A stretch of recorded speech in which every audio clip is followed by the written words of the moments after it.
नमस्कार छात्रों। इससे पहले वाले वीडियो में मैंने आपको डायबिटीज़ के बारे में बताया। अब हम देखते हैं डायबिटीज़ में आहार, किस प्रकार से हम आहारीय प्रबंध के द्वारा डायबिटीज़ को नियंत्रित कर सकते हैं। केवल आहार द्वारा उपचार, ये देखा गया है कि 40% रोगियों को केवल आहारीय उपचार द्वारा ठीक किया जा सकता है या उनका डायबिटीज़ जो है वो कंट्रोल किया जा सकता है, जबकि 30% को आहार के साथ साथ इंसुलिन द्वारा डायबिटीज नामक रोग को नियंत्रित कर सकते हैं। शेष 30% को आहार के साथ साथ ओरल हाइपोग्लाइसेमिक ड्रग्स देकर नियंत्रण में रखा जा सकता है। तो चलिए हम देखते हैं कि कैलोरी की मात्रा कितनी हम देंगे डायबिटीज के पेशेंट को। मधुमेह के रोगी के उपचार में तथा रोग सुधार में आहार का इम्पोर्टेंट रोल है, जिसमें कुल कैलोरी की मात्रा ली जाने वाली वसा, प्रोटीन, कार्बोहाइड्रेट की मात्रा बहुत अधिक महत्वपूर्ण होती है। मधुमेह के रोगी को संतुलित आहार देना अनिवार्य होता है ताकि उसका वजन नियंत्रित किया जा सके। कैलोरी प्रस्ताव के समय 3 बातों का विशेष रूप से ध्यान रखना होता है।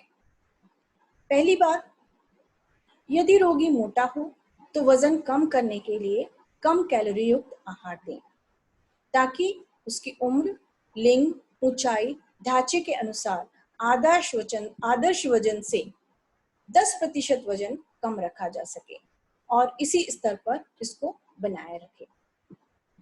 सामान्य वजन के मधुमेह के रोगी को पर्याप्त कैलोरीज दी जाती हैं ताकि उसका वजन मेंटेन रहे।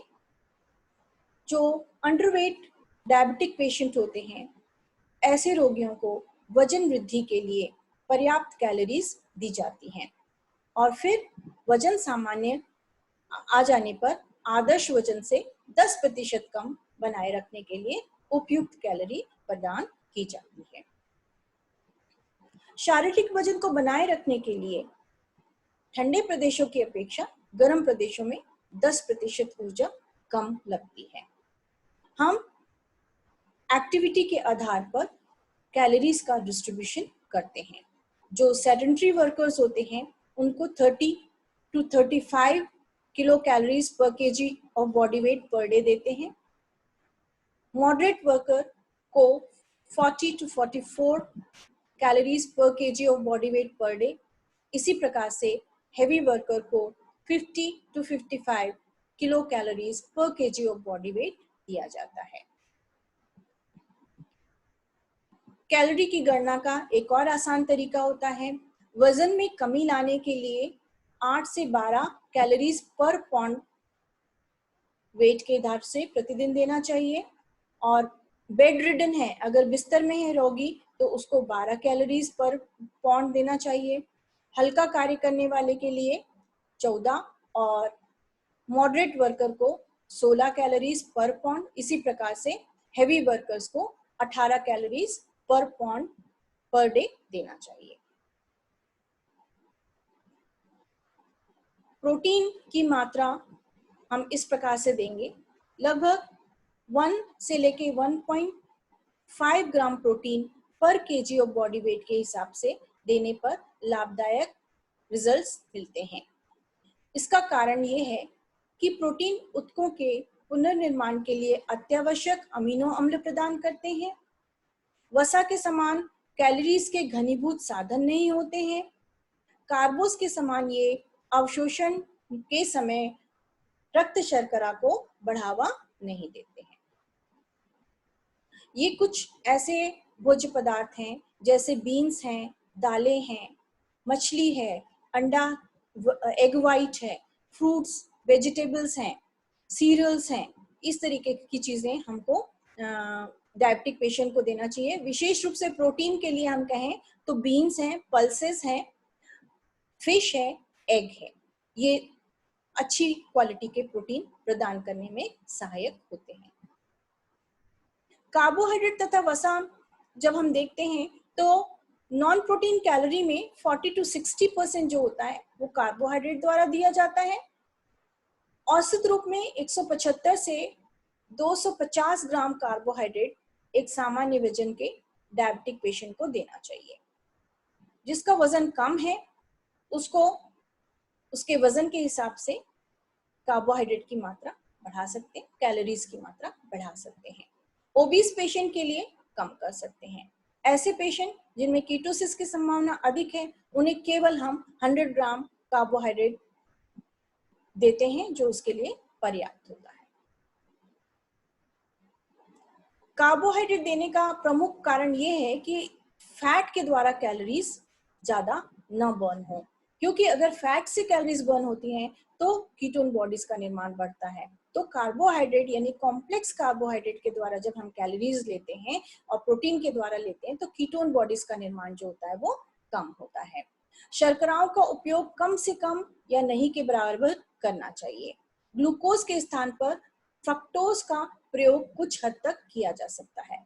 यहाँ पर जब हम कार्बोहाइड्रेट की बात करते हैं तो दो बातें पर विशेष ध्यान मैं आप लोग का दिलाना चाहती हूँ कि कार्बोहाइड्रेट हमेशा कॉम्प्लेक्स कार्बोहाइड्रेट का उपयोग करना चाहिए। जैसे कि अनाजों में हम दलिए का प्रयोग कर सकते हैं, ज्वार, बाजरा, बिर्रे की रोटी, इस प्रकार से हम उनको दे सकते हैं। इसके अलावा जो ग्लाइसेमिक इंडेक्स है, लो ग्लाइसेमिक इंडेक्स वाले भोज्य पदार्थों का उपयोग हमको करना चाहिए। ये देखा गया है कि फ्रक्टोज का ग्लाइसेमिक इंडेक्स जो है वो लैक्टोज से भी कम होता है, इसलिए फलों का प्रयोग हम एक निर्धारित मात्रा में कर सकते हैं। तो आइए हम देखते हैं कि हम कितने प्रतिशत मधुमेह के व्यक्ति को कार्बोज, वसा तथा प्रोटीन देखेंगे। निम्न ये तालिका में आप देख रहे हैं, शिशु से अवस्था से लेकर किशोरावस्था तक का अगर पेशेंट है तो हम उसको 40% कार्बोहाइड्रेट से ऊर्जा देंगे, 40% वसा से ऊर्जा देंगे तथा 20% ऊर्जा जो है या कैलोरीज जो है हम उसको प्रोटीन से देंगे। इसी प्रकार से वयस्क मोटे व्यक्ति यदि वो ओबीस है तो उसको हम 60% कैलोरीज कार्बोहाइड्रेट द्वारा, 20% फैट के द्वारा तथा 20% प्रोटीन के द्वारा देंगे। सामान्य वजन के वयस्क मधुमेह के पेशेंट को हम 40% जो कैलोरीज है वो कार्बोहाइड्रेट से, 40% कैलोरीज हम फैट से तथा 20% कैलोरीज हम प्रोटीन के द्वारा प्रदान करेंगे। विटामिन तथा मिनरल्स। बी कॉम्प्लेक्स विटामिन का कार्बोहाइड्रेट के मेटाबॉलिज्म से बहुत ही क्लोज रिलेशन है, इसलिए हमें इस बात का विशेष ध्यान देना होता है कि जो डायबिटिक पेशेंट है उसको विटामिन बी कॉम्प्लेक्स, जो कि जल में घुलनशील विटामिन है, तथा साथ ही साथ विटामिन बी के साथ विटामिन सी दें। अब बी कॉम्प्लेक्स क्या होता है? इसकी कमी होने पर शरीर में पायरुविक एसिड और लैक्टिक एसिड का असामान्य जमाव हो जाता है, जिससे जो नर्वस टिश्यूज होते हैं वो क्षतिग्रस्त होने लग जाते हैं और फलस्वरूप पेरिफेरल न्यूरोपैथी देखी जाती है। अतः जटिलताओं को रोकने के लिए बी कॉम्प्लेक्स विटामिन संपूरक के रूप में देना चाहिए। घावों को जल्दी भरने के लिए, वुंड हीलिंग के लिए डायबिटिक पेशेंट को विटामिन सी भी हमको पर्याप्त मात्रा में देना आवश्यक होता है। जीवन सत्व विटामिन ए जो होता है वो संपूरक के रूप में देना लाभदायक होता है, क्योंकि ऐसी दशा में विटामिन ए की जो मात्रा है वो कमी हो वो उत्पन्न हो सकती है। खनिज लवण की सामान्य मात्रा हमको डायबिटिक पेशेंट को देते रहना चाहिए। अब आती है बात लिक्विड तथा रेशेयुक्त पदार्थ की। जैसे कि हमको मालूम है कि पॉलीयूरिया का प्रॉब्लम बहुत ज्यादा देखा जाता है, तो जो ये द्रव्य पदार्थ जो है, लिक्विड जो है, वो पर्याप्त मात्रा में देना चाहिए, जिससे कि जितने भी निरुपयोगी पदार्थ हैं उनका एक्सक्रीशन जल के साथ साथ ज्यादा से ज्यादा हो सके। रेशेयुक्त पदार्थ जो होते हैं ये बहुत महत्वपूर्ण होते हैं, क्योंकि यह एक संतुष्टि या सटाइटी की फीलिंग देते हैं। अधिकतर जब ओबीस पेशेंट होते हैं तो हमको थोड़ा सा डाइट कंट्रोल करना पड़ता है। ऐसे में व्यक्ति को भूखापन ना फील हो, हंग्री फील ना हो, इसके लिए फाइबर युक्त आहार जो होते हैं वो बहुत ही लाभदायक होते हैं, क्योंकि वो सटाइटी की फीलिंग देते हैं। चित्र में हम डायबिटिक डाइट देख सकते हैं, जिसमें कि ओट्स देख रहे हैं, हम एवोकाडो देख रहे हैं हम, इसके अलावा हम बादाम, नट्स भी देख रहे हैं। और हरी पत्तेदार सब्जियों का बहुतायत मात्रा में प्रयोग कर सकते हैं। तो हेल्दी ईटिंग के द्वारा जो डाइट प्लान अगर हम बनाते हैं वो ब्लड ग्लूकोज लेवल को नियमन करने में बहुत ही महत्वपूर्ण भूमिका निभाता है। अब हम देखते हैं इंसुलिन के द्वारा उपचार। इस इंसुलिन जो होती है वो रक्त में उपस्थित ग्लूकोज के स्तर को कम करने में बहुत ही महत्वपूर्ण भूमिका निभाती है, परंतु इसका प्रयोग चिकित्सक की देखरेख में किया जाना चाहिए, क्योंकि इसके प्रयोग से रक्त शर्करा की मात्रा एकदम से कम होने का भी भय होता है। कभी कभी ये देखा जाता है कि हाइपरग्लाइसीमिया के लक्षण को हम कम करने के लिए इंसुलिन देते हैं, लेकिन अगर इंसुलिन के साथ व्यक्ति ने भोजन पर्याप्त मात्रा में नहीं लिया तो वो हाइपोग्लाइसीमिया की कंडीशन में आ जाता है। हाइपोग्लाइसीमिया का मतलब होता है रक्त में ग्लूकोज की मात्रा सामान्य से ज्यादा कम हो जाना। इसलिए इंसुलिन का उपयोग रक्त शर्करा को नियंत्रित करने में सहायक के रूप में किया जाना चाहिए। इंसुलिन की सबसे दूसरी महत्वपूर्ण कमी यह है कि इसको प्रतिदिन हमको इंजेक्शन के माध्यम से रोगी को देना पड़ता है और ये थोड़ा सा कठिन काम होता है, हर व्यक्ति इसको नहीं लेना चाहते। इंसुलिन कभी भी ओरल नहीं ली जाती, क्योंकि इंसुलिन जो ओरल ली जाती है वो किसी भी तरीके से काम की नहीं होती है। एक सामान्य प्रौढ़ व्यक्ति में लगभग 40 यूनिट इंसुलिन प्रतिदिन आइलेट्स ऑफ लैंगरहैंस की बीटा कोशिकाओं के द्वारा स्रावित होती है, जो कि ब्लड ग्लूकोज लेवल को रेगुलेट करती है, परंतु मधुमेह के रोगी में इसका स्रवण अत्यंत कम हो जाता है। इसलिए रोगी को इंसुलिन की कितनी मात्रा दी जाना चाहिए इसका पता लगाना बहुत मुश्किल हो जाता है और ये चिकित्सकों के देखरेख में निर्धारित किया जाता है कि उसको प्रतिदिन कितनी मात्रा में इंसुलिन देना है। बाजार में मुख्य रूप से 2 तरीके के इंसुलिन मिलते हैं। पहला होता है घुलनशील इंसुलिन और दूसरा होता है डिपॉट इंसुलिन।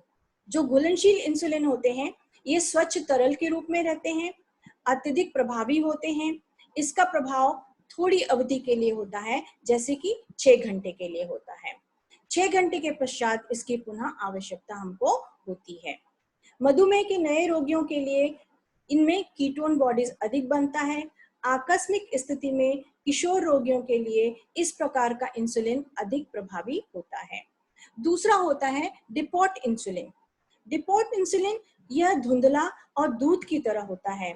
यह घुलनशील इंसुलिन से ज्यादा लाभकारी और उपयोगी होता है, क्योंकि इसका एक ही इंजेक्शन पूरे दिन काम करता है। 10 से 12 घंटे इसकी जो वर्किंग कैपेसिटी होती है वो होती है। डिपॉट इंसुलिन के कई प्रकार होते हैं, प्रत्येक का प्रभाव अलग अलग अवधि से प्रारंभ होकर अलग अलग अवधि में समाप्त होता है, जैसे कि globin insulin, isophane insulin, protamine zinc insulin, insulin zinc suspension. इस प्रकार से अलग अलग प्रकार की इंसुलिन का उपयोग समय, परिस्थिति तथा डॉक्टर की एडवाइस के आधार पर दिया जाता है। अब हम देखते हैं दवाइयों के द्वारा मधुमेह का उपचार। कुछ चिकित्सकों का मानना है कि रोग में केवल 2 प्रकार की दवाइयां अत्यधिक प्रभावशाली हो सकती हैं। पहला है बाइग्यूनाइड्स और दूसरा है सल्फोनिल यूरिया। बाइग्यूनाइड्स जो होती हैं ये मृदु प्रकार की मधुमेह तथा वयस्कों के मधुमेह के उपचार में काफी उपयोगी होता है। यह यकृत के अलावा शरीर के अन्य ऊतकों व कोशों में ग्लूकोज के संग्रह में वृद्धि करता है। सल्फोनिल यूरिया जो होती हैं, ये जो ड्रग्स होती हैं, ये इंसुलिन के सिक्रीशन को स्टिमुलेट करती हैं, उत्तेजित करती हैं, यकृत के ग्लूकोज को रक्त में आने से रोकती हैं। इनका उपयोग किशोर के मधुमेह के लिए नहीं किया जाना चाहिए। ये दवाइयां पैनक्रियास से इंसुलिन के स्रावन को उत्तेजित करती हैं, यकृत से ग्लूकोज की विमुक्ति को रोकती हैं। जिन रोगियों में अति ग्लूकोज रक्तता होती है, भोजन के द्वारा रोग नियंत्रण नहीं होता है, तो उन्हें ये दवाइयां देना उचित होता है। अधिकतर जो ओरल ड्रग्स होती हैं ये टाइप 2 डायबिटीज के पेशेंट को दी जाती हैं। शोधों और परीक्षण से ये पता चलता है कि उपरोक्त दवाइयाँ 30% डायबिटिक के पेशेंट के लिए बहुत ही प्रभावशाली और उपयोगी साबित होती हैं। इसके अतिरिक्त और भी ओरल ड्रग्स होती हैं, जैसे ट्यूलबेटामाइड, डाउनिल, कार्बिटामाइड और क्लोरोप्रोमेट। परंतु खाने वाली दवाइयों के अधिक सेवन से कभी कभी भूख में कमी आना, उल्टी होना, दस्त, पीलिया आदि के लक्षण भी दिखते हैं। इसलिए इनका उपयोग चिकित्सीय देखरेख में ही किया जाना उचित होता है। खाने वाली दवाइयों का उपयोग निम्नांकित अवस्थाओं में नहीं किया जाना चाहिए। जैसे बालकों और किशोरों के लिए इसका प्रयोग नहीं होना चाहिए। गर्भवती माताओं को बिल्कुल भी नहीं दिया जाना चाहिए। मधुमेह के कोई विपरीत प्रभाव अर्थात आकस्मिक जटिलता उत्पन्न हो जाने पर ये दवाइयाँ नहीं दी जाती हैं। बहुत लंबे समय तक इन दवाइयों का उपयोग किया जाना, साथ ही आहार पर नियंत्रण रखना बेहद जरूरी होता है। आजकल मधुमेह के उचित उपचार हेतु वैज्ञानिक एवं चिकित्सकों का यह प्रयास है कि शल्य क्रिया के द्वारा वे आर्टिफिशियल पैनक्रियास लगा दें। कृत्रिम पैनक्रियास ठीक उसी तरह से क्रिया करता है जैसे कि प्राकृतिक अग्न्याशय करता है। कृत्रिम पैनक्रियास जो है वो ब्लड शुगर के लेवल को स्वतः ही मालूम करके शर्करा की कमी के अनुरूप ही अपने आप इंसुलिन सिक्रीट करता है, जिससे कि रक्त में शर्करा का स्तर सामान्य हो जाता है। कृत्रिम अग्न्याशय या आर्टिफिशियल पैनक्रियास पर अमेरिका तथा ब्रिटेन में अनुसंधान निरंतर हो रहे हैं। अब बात आती है आर्टिफिशियल स्वीटनर्स की। हम देखते हैं कि जिस चीज के लिए हमको मना किया जाता है उस चीज के प्रति क्रेविंग बढ़ जाती है। मधुमेह के रोगी को चीनी, शक्कर लेने के लिए हमेशा मना किया जाता है और उनको उतना ही ज्यादा मीठा उपयोग करने की इच्छा होती है। तो उसका एक सब्स्टिट्यूट है आर्टिफिशियल स्वीटनर्स।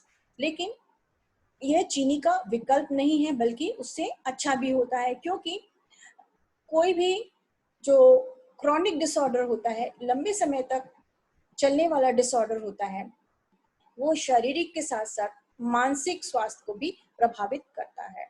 मेंटल हेल्थ के लिए, मेंटल सेटिस्फेक्शन के लिए जो स्वाद होता है वो भी आवश्यक होता है। तो इस तरीके से आर्टिफिशियल स्वीटनर्स जो होते हैं वो कृत्रिम मिठास का काम करते हैं और साथ ही साथ इसको लेने से ब्लड ग्लूकोज लेवल नहीं बढ़ता। लेकिन ये देखा गया है कि कुछ अध्ययनों में ये देखा गया है कि आर्टिफिशियल स्वीटनर का ज्यादा प्रयोग करने से ब्लड कैंसर, हार्ट डिजीज तथा किडनी से जुड़ी लंबे समय तक होने वाली परेशानियों का खतरा बना रहता है। शुगर में स्वीटनर के रूप में सुक्रोलोज, एस्पार्टेम, सैक्रीन, एसल्फेम के और न्यूटेम जैसी आर्टिफिशियल स्वीटनर्स का प्रयोग किया जाता है। शुगर सब्स्टिट्यूट का प्रयोग करने के साथ साथ आजकल एक प्राकृतिक स्वीटनर भी वैज्ञानिकों ने खोज निकाला है। ये हैं जैसे सॉर्बिटॉल और क्लेसिस्टोल, जो कि बेरीज में पाया जाता है। इसी तरह से जो नेचुरल स्वीटनर्स है वो है स्टीविया तथा शहद। स्टीविया एक पत्तियां होती हैं जिनमें जो कि मीठा स्वाद उत्पन्न करती हैं।